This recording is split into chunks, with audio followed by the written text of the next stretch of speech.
Three, two, one. We are recording, so I want to thank our registered dietitian, Sophia, for doing this program on antioxidants. And since she does it so well, I'm going to leave it fully in her hands. And Sophia, please take it away. And we are recording this for future generations, so hello to the future. And thank you for making this available for today as well as for many, many, many years to come. So it's very exciting. I'm going to go dark and go mute, but if there's anything you need, just knock on my door. Will do. All right. Hello, Rosemary and all future attendees. Nice to have you here. I'll share my screen again. I do have a little presentation, and of course, any questions open at the end. I am trying to figure out the best way to share that information for the questions that are asked, for things that I'm unable to answer at the moment, and say, oh, I'm going to find out for you. I want to be able to share that and have it accessible. So one of the things Alan said maybe is adding a slide at the end of the streaming on the TV, which would be great. But if there's any other requests or recommendations for how to share that information, definitely reach out to Alan or reach out to me, and we'll find out the best way to get that out to you. So with that, I will share my screen, and I will do, I think I want to do this. Okay, and we'll get started here. There we go. Okay, so as you know, today we are talking about antioxidants. And this was kind of a bigger topic, I think, a few years ago. The research really started around the 1990s, where a lot of the dietary habits of people were noticed or studied and observed, and the interest in their health and their consumption of fruits and vegetables and antioxidants within those fruits and vegetables, how that affected their health became of interest. And so that kind of narrowed the research on antioxidants themselves. So I'll get into some of that today. Again, the reason why I love presenting about these topics is because they're based on the research out there that's ongoing. So a lot of this information may be changed by the time you're seeing that. If you're seeing this at a later date, things are constantly being researched and revised and revisited, which is important because we want to remain up to date and remain current. So I'll share with you some of the information that I have on antioxidants at this time. And what we'll talk about today, I'm going to briefly define antioxidants, kind of explain their role, what they do, why they are popular and of interest, talk about some common sources, discuss a little bit about natural versus manufactured supplements, or you might see man-made supplements, but I like to call them manufactured supplements. And finally, look at what the research says. What does the science tell us so far about what has been studied on antioxidants, what is still unanswered, if there is anything unanswered, and what the recommendations are at this time as far as, are they safe? Where should you get them from? How much should you consume? Those kinds of things. So antioxidants, free radicals, and oxidative stress. These three terms or words or things you might see together. So I'll define some of those for you. If you are unfamiliar with them or need a little bit of a reminder, I, again, do my research with this, so I'm reminding myself and revisiting all those things. So antioxidants can be either manufactured or natural substances. And if you can see the photo, it goes back to this reaction that you might learn in chemistry about the rings of electrons. So what an antioxidant does is it will donate that electron in its orb, and the molecule that it's donating its electron to is called a free radical. And these are compounds that are considered unstable in the body, and they can be naturally formed. You can also be exposed through environmental sources, and that can cause the development of free radicals. So things such as cigarette smoke and pollution and even sunlight can have those chemical effects on our bodies. So the act of donating the electron of the antioxidant to the free radical then stabilizes that free radical. So when the free radical is unpaired and unstable, that's when it can potentially cause damage. And this state we call oxidative stress. So in the body, if you have free radicals, if you have a lot of free radicals, you may be in a state of oxidative stress, which may result in cell damage. And oftentimes we think of cancer as being that state of oxidative stress and cell damage. There has also been research that we may be in a state of oxidative stress when we have cardiovascular disease or heart disease, diabetes, Alzheimer's disease, Parkinson's disease, and also specifically related to our eyes, cataracts or age-related macular degeneration. And there is a specific group of antioxidants that really pertains to that, and it's quite interesting, so we will also get into that. But if we can think about a puzzle piece again, if we think about the antioxidant kind of donating that little edge to fit into the free radical, that will stabilize that free radical. And that's kind of the intention about basically having the, sorry, 1 second. Sorry, That's okay. everyone, bye. So, thank you. Sorry about that. Someone came in. So having the antioxidants, their role is to stabilize that free radical. And thus, when it's stable, it's supposedly not going to cause that cell damage. So that's why there's so much interest in the benefits of antioxidants for decreasing that oxidative stress, removing or stabilizing those free radicals. So the antioxidant benefit, as I mentioned, the idea is that they counteract that oxidative stress in lab studies. So again, if you were in my previous presentation or if you watched it later, we did discuss the importance of looking at the type of study that's used in this research, looking at the sources, any of the biases. So this is saying in the cell and animal studies that have looked at antioxidant benefits, they've seen the positive effect of the antioxidant counteracting that oxidative stress.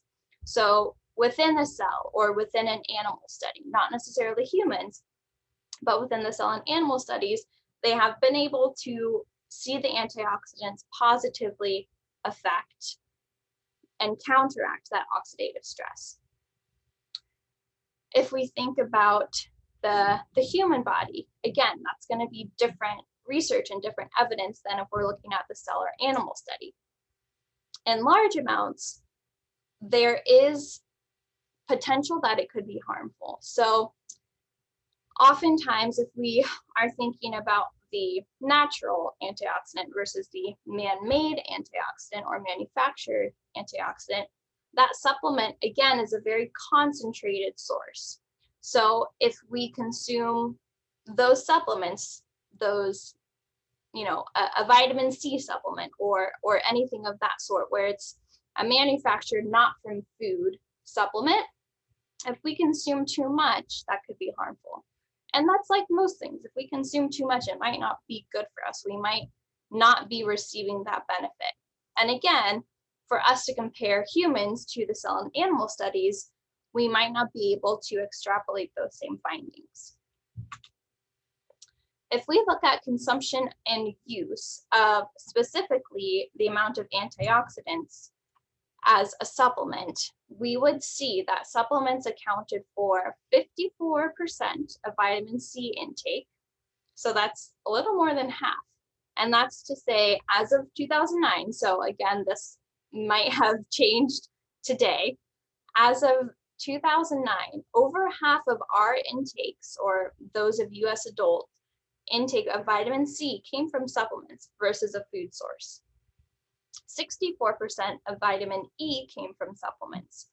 14% of alpha and beta carotene came from a supplement, and 11% of selenium came from a supplement. So it is kind of interesting to see how much we are getting from a supplement versus from a natural source or food in our diet. So I'll talk a little bit about those sources now. If we think about natural sources of antioxidants, fruits and vegetables are your number one source. Even grains will contain a lot of antioxidants, but fruits and vegetables really are a primary source of those antioxidants.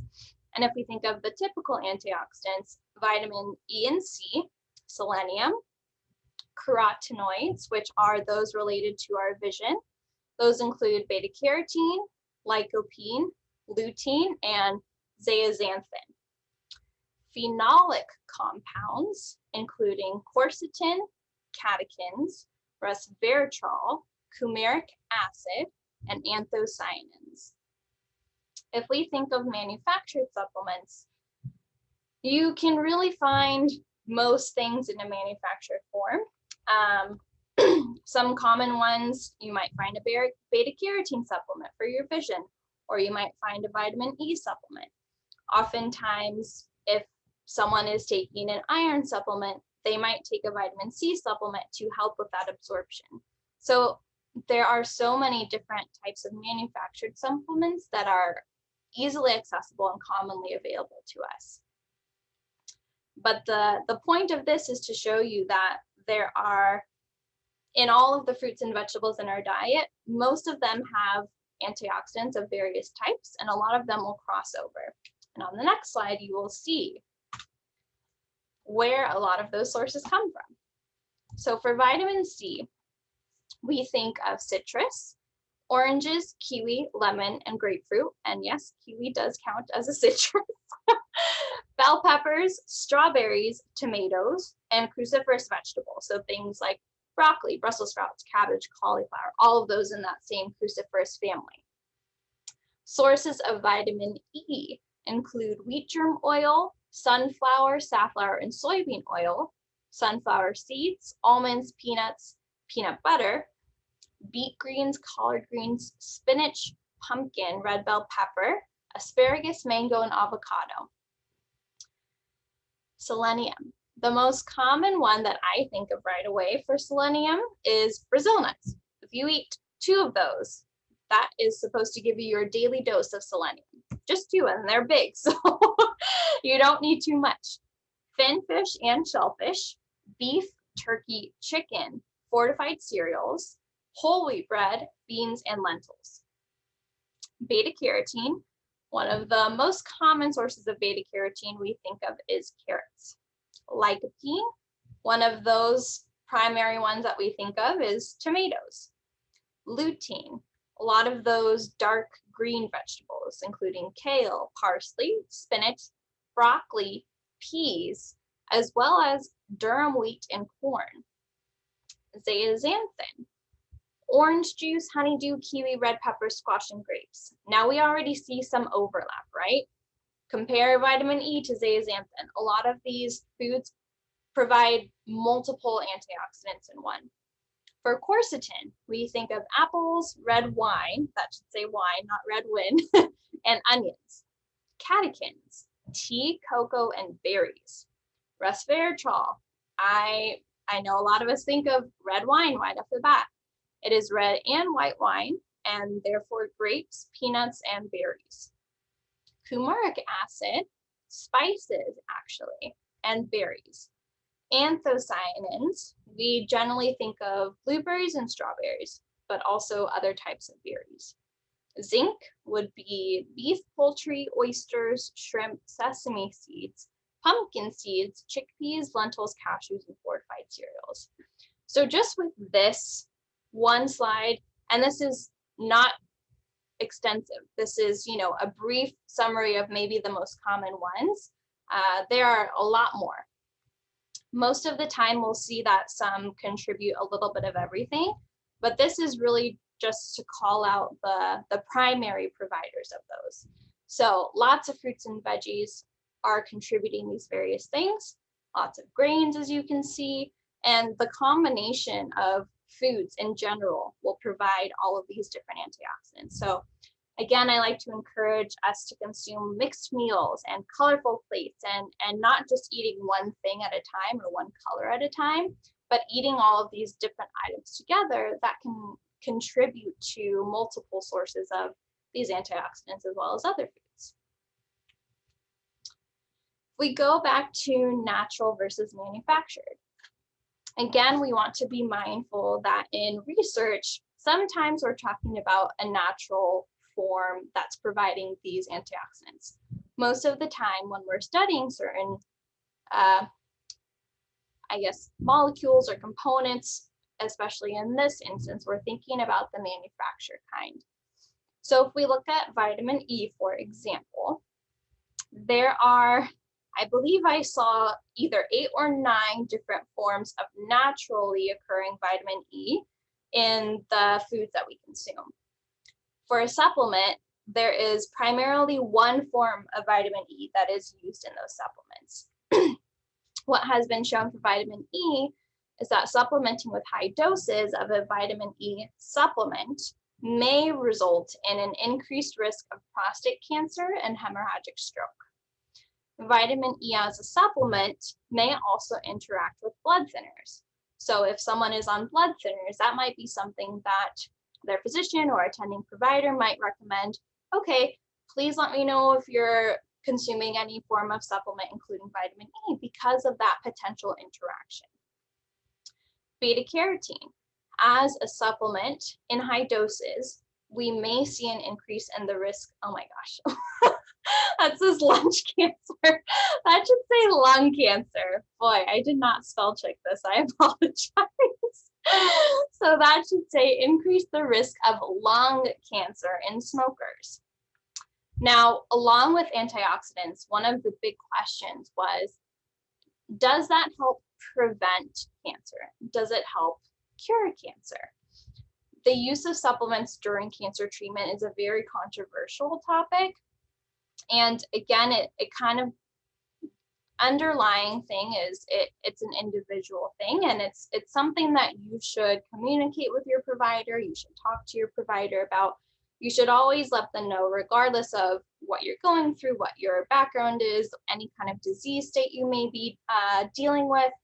Communicate those things. We think of supplements as, they're a natural remedy. I don't need to worry about it. Well, if you're consuming it in high amounts, it's definitely a good thing to communicate to your doctor, your dietitian, whomever it may be.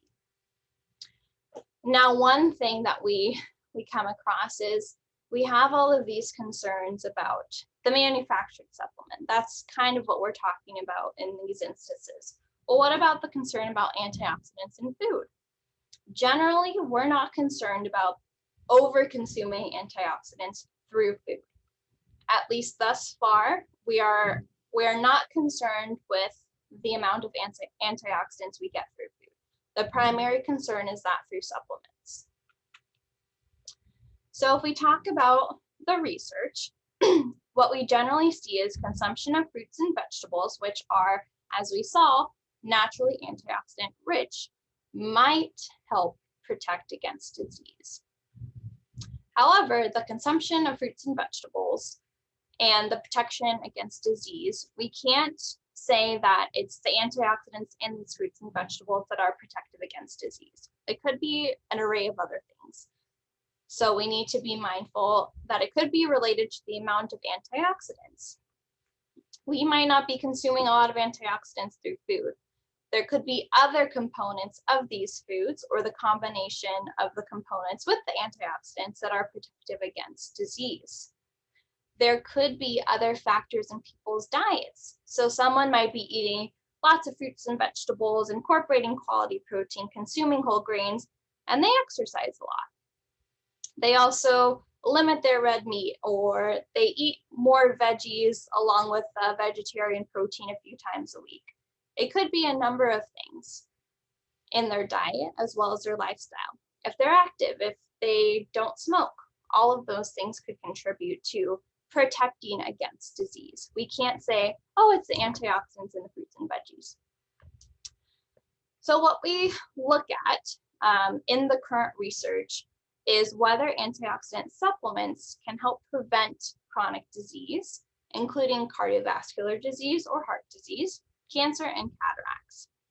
In most instances in the research thus far, antioxidants did not reduce the risk.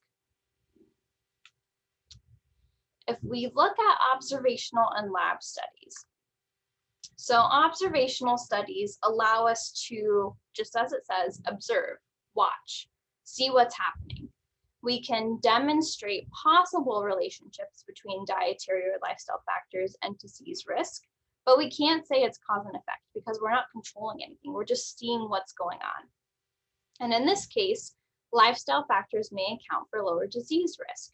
So if we're watching a person who eats healthfully, who's active, who gets enough sleep, who isn't overly stressed, they might very well be largely protected against disease. But we can't say it's only the antioxidants in the fruits and vegetables that are lowering their risk. There are a whole other slew of factors that are contributing that we have to account for. In the lab, we have much more ability to control certain things. So this is where we can specifically isolate antioxidants and see that they interacted with free radicals and stabilized them. And that's where that conclusion found is that antioxidants can prevent free radicals from causing damage, because in the lab, they were isolated. We saw that happen. In the lab, that doesn't exactly reflect what happens in our body. Now, clinical trials are the basis of which we can at least start to apply things to our health ourselves. They look at humans, and the goal is to control for those other variables. So this will allow us to remove those lifestyle factors that could be contributing, and it lets us really focus on A and B. How does A affect B? So clinical trials allow us to test how a substance, one particular substance, in this case the antioxidant supplements, affect people's health. And we can look at whether antioxidant supplements can help prevent disease. Ideally, these clinical trials span over a few years, so we have a lot of data. We can see, this might not affect someone immediately, but as they may develop disease over the years, are they at greater risk or decreased risk? And kind of the gold standard for clinical trials is called a double-blind study. And that means that both the participants as well as the researchers controlling the study are not sure if the participant is receiving the supplement or a placebo. So that way the researchers are not biased, because of course they want, well, we don't know what they want, but we will not allow them to be biased for whatever outcome they are anticipating or expecting. So there would be a third party observer who is out of the entire research project, who knows which is which, but the participants and the researchers do not know.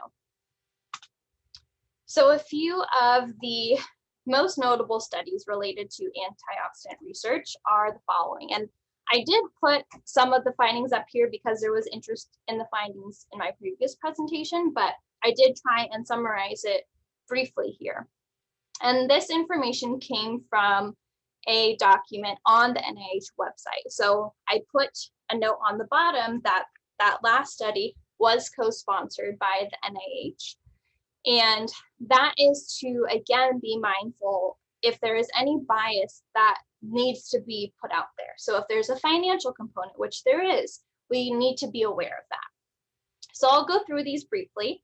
So the Women's Health Study was a big study that found that vitamin E supplements did not reduce the risk of heart attack, stroke, cancer, or age-related macular degeneration or cataracts. The Women's Antioxidant Cardiovascular Study found no beneficial effects of vitamin E, I think that should say vitamin C, or beta carotene on cardiovascular events, including heart attack, stroke, or death from cardiovascular disease, or the likelihood of developing diabetes or cancer.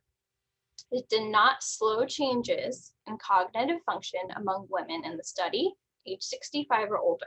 So far we're seeing no beneficial effects, no reduced risk. The Physicians' Health Study 2 found that neither vitamin E nor vitamin C supplements reduced the risk of major cardiovascular events, cancer, or cataracts. Selenium and Vitamin E Cancer Prevention Trial, or the SELECT trial.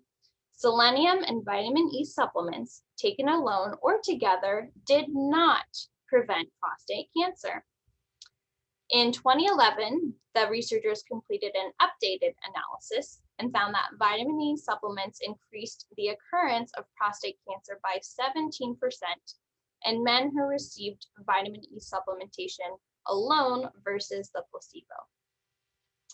Finally, the Age-Related Eye Disease Study, or AREDS, found a beneficial effect of antioxidant supplements. It showed that a combination of the antioxidants, again, vitamin E, vitamin C, and beta carotene, and zinc, reduced the risk of developing the advanced stage of age-related macular degeneration by 25% in people in an intermediate stage or who had an advanced stage in only one eye. So finally, we have one study that shows a beneficial effect. All of these other big studies, well-known studies, show no effect. And for example, in the SELECT trial, they did find an increased occurrence of prostate cancer.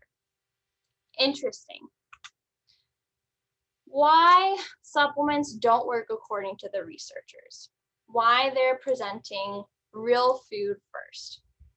So as we saw, there weren't a whole lot of research studies currently that are promoting antioxidant supplement use. So if we think about that, positive effects may be caused by other substances in the same foods, other dietary or lifestyle factors. So all of those other instances may promote healthful living, reduce disease risk, but we can't contribute it to just supplements or just antioxidants alone, excuse me. Effects of large doses of antioxidants, so those in supplement form, are different from the smaller amounts that we get in foods. So is that large dose beneficial that we see in the cell studies, for instance? Why doesn't it have that effect in the body? We're not sure. Why is the amount that's found in foods, a smaller amount, not determined to be dangerous or considered dangerous to us? The chemical composition differences between those found in foods versus those found in supplements. Again, if we think about the vitamin E, there's one form typically that is used in supplements. In foods, we can find 8 different forms of that vitamin E. How does that difference, the different in chemical composition and structure affect our body? How do we interact with the different composition within our body? There is still limited research. There's a lot of research out there, but it's limited in that we are focusing on specific antioxidants. We're not looking at every possible antioxidant, which we should, but we're limited. We're limited by funding. We're limited by people. Everything needs to be approved to be safe. Some antioxidants may be more effective for some diseases than the ones that are presently being tested. And we don't know everything about free radicals. Removing them from the body or stabilizing them by giving the electron from the antioxidant, maybe that's undesirable. Antioxidant supplement provision, instead of looking at just a few years, maybe we need decades of research to see how that affects. Participants in clinical trials, those that were mentioned on the previous slide, were mostly from a general population or people at high risk for disease. That doesn't necessarily mean they were under oxidative stress. So in order for us to find people who are naturally under oxidative stress, that might be more of an observational study compared to a clinical trial. However, clinical trials are the ones that we need to find that validated information and conclusion. So we're in a tricky spot. So in summary, consumption of fruits and vegetables is encouraged. Again, there's not a concern that you can overconsume antioxidants through foods alone. Antioxidant supplements, on the other hand, there's still a lot of contradictory information, and we should be concerned about interactions with possible other medications, as well as the amount that we're consuming. So high dose supplements or consumption of supplements in high volumes can be linked to health risks. In most scientific findings up to this point, antioxidants did not reduce the risk of developing chronic disease. And again, I always like to end this and say, talk to your provider, talk to your physician, your doctor, talk to your dietitian, and communicate. Let them know if you do take supplements, if you're interested in taking supplements.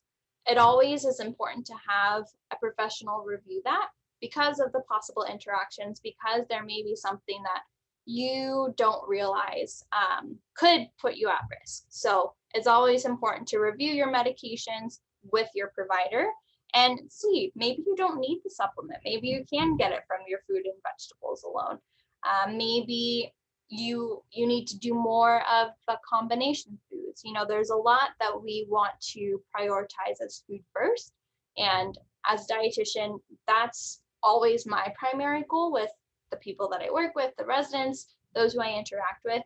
Food first. You know, we want to eat the rainbow, make a colorful plate, have a balanced plate. And that's going to be the best way that we can get all of those valuable vitamins and minerals, the antioxidants, all of those things that our body needs. And then if we need to go to a supplemental form, we can visit that after the fact. So that's what I have to say about antioxidants.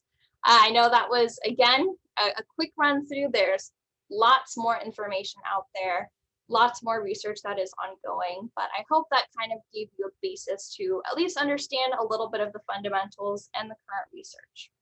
So thank you.